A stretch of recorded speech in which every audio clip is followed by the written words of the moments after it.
নমস্কার, আপনারা দেখছেন আপডেট বাংলা ইউটিউব চ্যানেল। জানাবো আজকের কিছু বাছাই করা গুরুত্বপূর্ণ খবর। প্রথমেই দেখে নেব আজকের হেডলাইন। সিবিআই অতীত, এবার আরজিকর মামলার তদন্তভার বদল।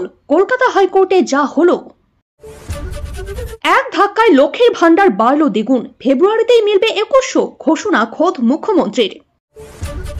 কেজরির হ্যাট্রিক নাকি গেরুয়া ঝড়, কোথায় কংগ্রেস, কি বলছে দিল্লির দরবারের এক্সিট পোল। বাংলায় সুপবন বহিতেছে, বদলে যাওয়া রাজ্যের বিপণন শিল্পপতিদের, উদ্বোধনে হলো বিনিয়োগের ঘোষণাও। আমি জীবনে কাটমানি খাইনি, নাম না করেই কাজল শেখকে তোপ অনুব্রতর। বিশ্ববঙ্গ বাণিজ্য সম্মেলনেও দুর্নীতি, টেন্ডার নিয়ে প্রশ্ন তুলে দিলেন শুভেন্দু। বড় সড় পাল্টি, যোগেশ চন্দ্র ল কলেজ মামলায় সাব্বিরের হয়ে আদালতে রাজ্য সরকার। এবার শেখ হাসিনার হুঁশিয়ারি, ফের অশান্ত বাংলাদেশ। শুভেন্দুদা মাঝে মাঝে হতাশ হন যদি দিল্লি আমাদের কথা না শোনে, কার্তিক মহারাজ। আরজিকর ধর্ষণ হত্যাকাণ্ড নিয়ে গত বছরের আগস্ট মাস থেকেই উত্তাল রাজ্য। গত জানুয়ারি মাসে এই মামলায় সঞ্জয় রায়ের সাজা ঘোষণা করেছে শিয়ালদহ আদালত। আমৃত্যু কারাদণ্ড এবং জরিমানার নির্দেশ দিয়েছেন বিচারক অনির্বাণ দাস। এদিকে তার আগেই এই মামলার তদন্ত প্রক্রিয়া নিয়ে প্রশ্ন তুলে কলকাতা হাইকোর্টের দ্বারস্থ হয়েছিলেন নির্যাতিতার মা বাবা। এবার সামনে আসছে নয়া আপডেট, কলকাতা হাইকোর্টে যা হলো। ইতিমধ্যেই আরজিকর ধর্ষণ খুন মামলার তদন্তভার বদলের আর্জি গ্রহণ করেছে উচ্চ আদালত। তিলোত্তমার মা বাবার আইনজীবীর আবেদন গ্রহণ করেন বিচারপতি তীর্থঙ্কর ঘোষ। জানা যাচ্ছে এই মামলায় রিপোর্ট জমা করেছে রাজ্য। এই মামলা যেহেতু সুপ্রিম কোর্টে বিচারাধীন, সেই কারণে উচ্চ আদালতের কাছে সময় চেয়েছে আরজিকরের নির্যাতিতার বাবা মা। তাদের আইনজীবীর আবেদন গ্রহণ করেছে আদালত। এই বিষয়ে বিচারপতি তীর্থঙ্কর ঘোষের পর্যবেক্ষণ, সুপ্রিম কোর্টের নির্দেশিকা হলে দরকারে উচ্চ আদালতে তা মেনশন করতে পারবেন তিলোত্তমার মা বাবা। আগামী 3 সপ্তাহ পর ফের এই মামলার শুনানি রয়েছে। উল্লেখ্য, গত 9 আগস্ট আরজিকর হাসপাতালের জরুরি বিভাগের 4 তলার সেমিনার রুম থেকে উদ্ধার হয়েছিল তরুণী চিকিৎসক পড়ুয়ার মৃতদেহ। গত জানুয়ারি মাসে এই মামলায় কলকাতা পুলিশের প্রাক্তন সিভিক ভলেন্টিয়ার সঞ্জয় রায়ের সাজা ঘোষণা করেছে শিয়ালদহ আদালত। অনেকে ভেবেছিলেন তাকে হয়তো ফাঁসি দেওয়া হবে, তবে সঞ্জয়কে আমৃত্যু কারাদণ্ড ও জরিমানার নির্দেশ দেন বিচারক। এরপর সঞ্জয়ের ফাঁসি চেয়ে কলকাতা হাইকোর্টের দ্বারস্থ হয় রাজ্য। পরবর্তীতে ওই একই দাবি জানিয়ে উচ্চ আদালতের দ্বারস্থ হয় সিবিআই। তবে আরজিকরের নির্যাতিতার মা বাবা স্পষ্ট জানান তারা সঞ্জয়ের ফাঁসি চান না। এরপরেই জানা গেল আরজিকর মামলার তদন্তভার বদলের আর্জি গ্রহণ করেছে কলকাতা হাইকোর্ট। এবার এই মামলা কোন দিকে মোড় নেয় সেটাই দেখার। মমতা সরকারের লক্ষ্মীর ভান্ডার প্রকল্পের আওতায় 25 থেকে 60 বছর বয়সী মহিলারা ভাতা পেয়ে থাকেন। খুব শীঘ্রই এই ভাতার পরিমাণ বাড়তে চলেছে বলে জানা গেছে। মমতা সরকার ক্ষমতায় আসার পর থেকে একের পর এক প্রকল্প চালু করেছে। এই সকল প্রকল্প সমাজ সেবামূলক প্রকল্প। রাজ্যবাসীর সুবিধার্থে একাধিক ভাতা চালু করেন মুখ্যমন্ত্রী, যার দ্বারা উপকৃত হচ্ছেন বহু রাজ্যবাসী। এই সকল প্রকল্পের তালিকায় আছে বার্ধক্য ভাতা, বিধবা ভাতা, কন্যাশ্রী, যুবশ্রী সহ আরো কত কি। এই সকল প্রকল্প দ্বারা মাসে 1000 থেকে 1500 টাকা করে পেয়ে থাকেন রাজ্যবাসী। এবার প্রকাশ্যে এক বিশেষ চমক। মমতা সরকারের নানান প্রকল্পের মধ্যে বেশি খ্যাত লক্ষ্মীর ভান্ডার প্রকল্প। 25 থেকে 60 বছর বয়সী মহিলারা এই ভাতা পান। তপশিলি মহিলারা মাসে 1200 এবং সাধারণ জাতির মহিলারা মাসে 1000 টাকা করে পেয়ে থাকেন। শীঘ্রই বাড়বে লক্ষ্মীর ভান্ডার, জানিয়েছেন খোদ মুখ্যমন্ত্রী। এক সভায় তিনি বলেন, উত্তরোত্তর বাড়বে লক্ষ্মীর ভান্ডার। এই ভাতা রাজ্যের মহিলাদের অধিকার। এবার জানা যাচ্ছে এক ধাক্কায় 2100 টাকা হবে লক্ষ্মীর ভান্ডার ভাতা। কবে থেকে বাড়বে এই ভাতা তা এখনো স্পষ্ট জানা যায়নি। বারবার 3 বার অরবিন্দ কেজরিওয়াল কি ফের মসনদে ফিরবেন? এক্সিট পোলের হিসেব কিন্তু সে কথা বলছে না। আগে 2 বার অনায়াসে বিপুল সংখ্যক আসনে জয়লাভ করে ক্ষমতায় আসা আপ এবার ব্যাকফুটে। সব এক্সিট পোলে কিন্তু বিজেপির পক্ষেই কথা বলছে। পি মার্ক এক্সিট পোল বলছে বিজেপি জিতবে 39 এবং 49টি আসনে, আপ 21 থেকে 31, কংগ্রেস পাবে 0 থেকে 1। অন্যদিকে ম্যাট্রিক্স এক্সিট পোল বলছে বিজেপি 35 থেকে 40, আপ 32 থেকে 37, কংগ্রেস 0 থেকে 1। আবার পিপলস পালস বলছে বিজেপি জিতবে 51 থেকে 60টি আসনে, আপ 10 থেকে 19টির বেশি আসন পাবে না। খাতায় খোলা হবে না কংগ্রেসের, অর্থাৎ সংস্থার ভিন্নতাতেও এক্সিট পোল বিজেপির পক্ষেই সায় দিচ্ছে। জেভিসির এক্সিট পোল জানাচ্ছে আপ 22 থেকে 31, বিজেপি 39 থেকে 45, কংগ্রেস 0 থেকে 2।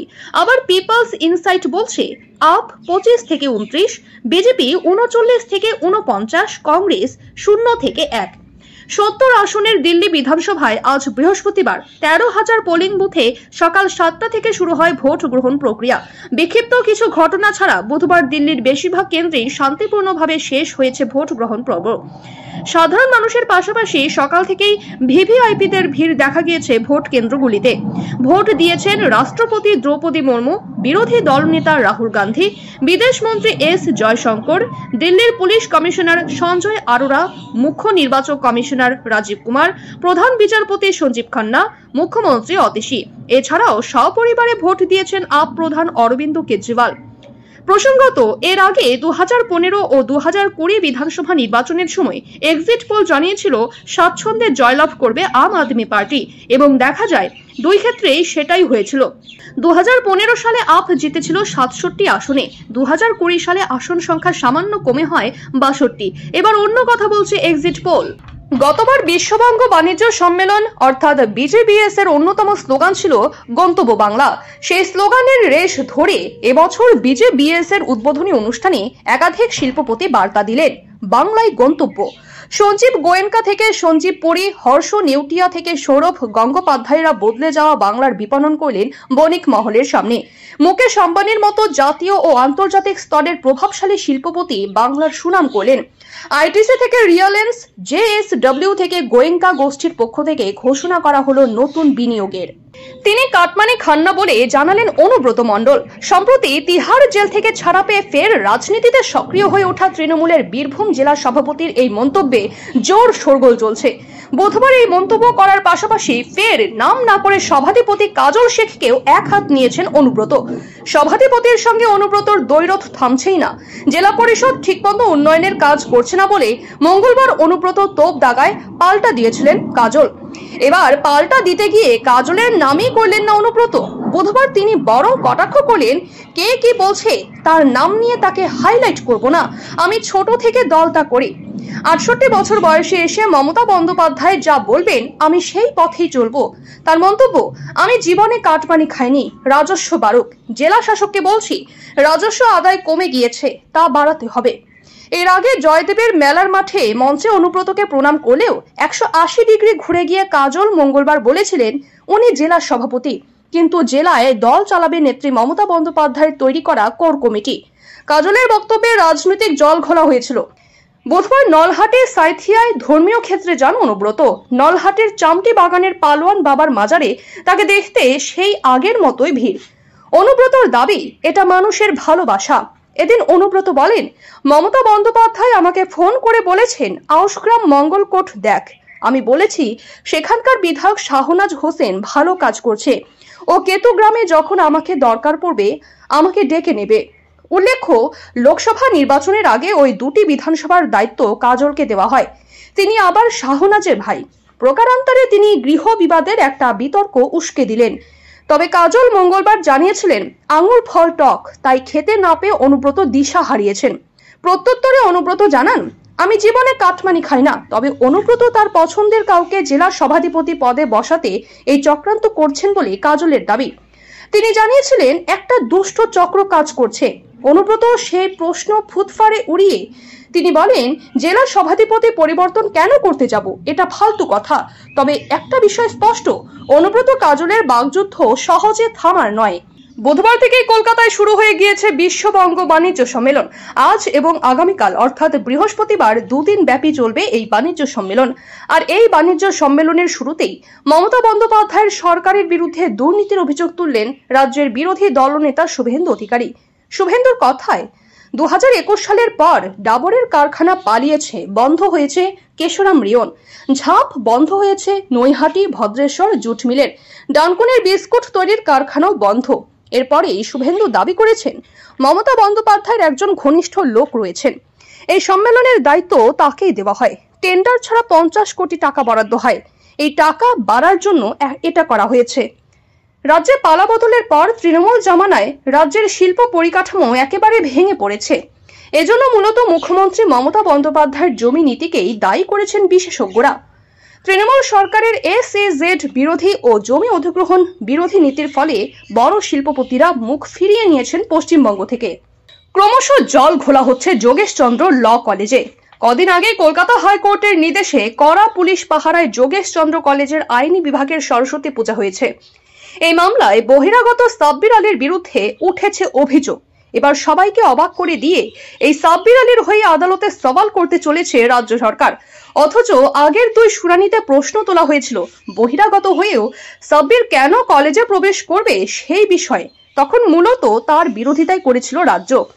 আগের 2 শুনানিতে সাব্বিরের বিরুদ্ধে সওয়াল করেছিলেন আইনজীবী শীর্ষণ্য বন্দ্যোপাধ্যায়। জানা যাচ্ছে আসন্ন শুনানিতে তাকে সরিয়ে দেওয়া হয়েছে। সূত্রের খবর, সাব্বির ঘনিষ্ঠ মন্ত্রী মলয় ঘটকের নির্দেশে এবার এই মামলার শুনানিতে রাজ্য সরকারের হয়ে সওয়াল করবেন আইনজীবী স্বপন বন্দ্যোপাধ্যায়। থামল না অশান্তির ঘটনা। 5 আগস্টের পর ফের হামলা বঙ্গবন্ধু মুজিবুর রহমানের ধানমন্ডির বাড়িতে। ভাঙচুরের পাশাপাশি আগুন ধরিয়ে দেওয়া হয়েছে বাড়ি। জানিয়ে এবার মুখ খুললেন বাংলাদেশের প্রাক্তন প্রধানমন্ত্রী শেখ হাসিনা। সোশ্যাল মিডিয়ায় এই নিয়ে মুখ খুলেছেন শেখ হাসিনা। তিনি বলেছেন, ইতিহাস কিন্তু প্রতিশোধ নেয়। আমাদের মুক্তিযুদ্ধের ইতিহাস আমাদের গৌরবের ইতিহাস। এই ইতিহাস মুছে ফেলতে পারবে না। আমি জানি এটা মুছে ফেলার চেষ্টা করা হচ্ছে। সংবিধানকে ধ্বংস করা, পতাকা ধ্বংস করার চেষ্টা চলছে। লাখো শহীদদের রক্তে যে পতাকা পেয়েছি, স্বাধীনতা পেয়েছি, সংবিধান পেয়েছি, তা কয়জনই বা বুলডোজার দিয়ে ভেঙে গুড়িয়ে দেবে, এখনো সেই শক্তি তাদের হয়নি। কুলপিতে হিন্দু সুরক্ষা কমিটির সম্মেলনের মঞ্চ থেকে ইঙ্গিতপূর্ণ বার্তা শোনা গেল কার্তিক মহারাজের গলায়। শুভেন্দু অধিকারীর উপস্থিতিতেই বেলডাঙ্গার ভারত সেবাশ্রম সংঘের প্রধান বলেন, শুভেন্দুদা মাঝে মাঝে হতাশ হন। দিল্লির জন্য আর অপেক্ষা করা যাবে না। কিন্তু দিল্লি কোন কথা শুনছে না। শুভেন্দু অধিকারী সত্যিই হতাশ হয়ে থাকলে কেন, তা নিয়ে জল্পনা শুরু হয়েছে রাজনৈতিক মহলে। কল্পিতে হিন্দু সুরক্ষা সমিতির ডাকে ধর্ম সম্মেলন। মঞ্চে উপস্থিত শুভেন্দু অধিকারী। তার সামনেই বেলডাঙ্গার ভারত সেবাশ্রম সংঘের প্রধান কার্তিক মহারাজের গলায় শোনা গেল এই বার্তা। তিনি বলেন, শুভেন্দুদা মাঝে মাঝে হতাশ হন যদি দিল্লি আমাদের কথা না শোনে। আমরা বাংলার বাঙালি, আমরা আমাদের নিজেদের চলার পথ পরিষ্কার করে নেব। দিল্লির জন্য আর অপেক্ষা করা যাবে না। আর সম্প্রতি কেন্দ্রীয় সরকারের তরফে পদ্মশ্রী প্রাপক কার্তিক মহারাজের এই মন্তব্যের পরই রাজনৈতিক মহলে প্রশ্ন উঠছে, শুভেন্দু অধিকারী কি সত্যিই হতাশ? হতাশ হলে কেন? দিল্লি কোনো কথা শুনছে না। দিল্লি কার কথা শুনছে না? ভারত সেবাশ্রম সংঘের অর্থাৎ বেলডাঙ্গার প্রধান বলেন, দিল্লির শব্দের অর্থটা এখানে হচ্ছে যে বাংলায় বাঙালি চিরকাল মাথা উঁচু করে থাকে। এখন এই সংকটকালে আমরা চাইছি যে আমরা সবাই একত্র হয়ে কাজ করব। হয়তো তারা তাদের বৃহত্তর স্বার্থে বৃহত্তর চিন্তা ভাবনা করছে, কিন্তু বাংলার হিন্দু, বাংলাদেশের হিন্দুদের স্বার্থে আমরা ঐক্যবদ্ধ হয়ে লড়াই করব। দিল্লি যদি সঙ্গে না আসে, বাংলারা আলাদাভাবে চিন্তা ভাবনা করতে হবে। আমাদের সাধু সন্ন্যাসী যারা রয়েছেন তারা চিন্তা ভাবনা করবেন।